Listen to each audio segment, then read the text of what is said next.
Саламатсыздар ма, тыңдармандар? Барлықтарыңызға қайырлы күн тілеймін.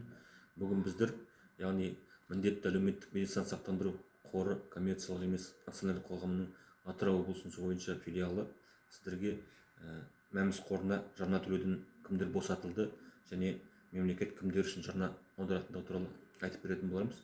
Жалпы мемлекет азаматтардың 15 санаттарына жарна аударып отырады. Олардың қатарында бірінші Қазақстан Республикасындағы барлық балалар.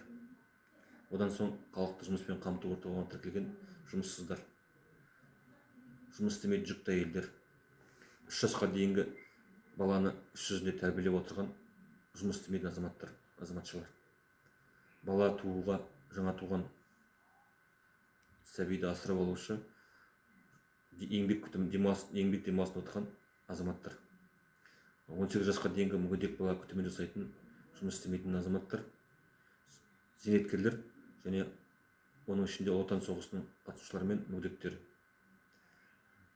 Қылмыстық атқару жүйесі мекемелерінде қауіпсіздігі барынша төмен мекемелерді қоспағанда сот үкімі бойынша жазасын өтеп жатқан азаматтар. Онан соң тергеу изоляторында отырған азаматтар, жұмыс істемейтін оралмандар, алтын алқа, күміс алқа алқалары бар аналар мен бұрыннан батыр ата, ана атағын алған азаматшалар, одан соң мүгедектер, одан кейін орта кәсіптік техникумдарда, университеттерде, магистратурада, докторантурада оқыватқан күндізгі бөлімдегі барлық студенттер Қазақстан Республикасында.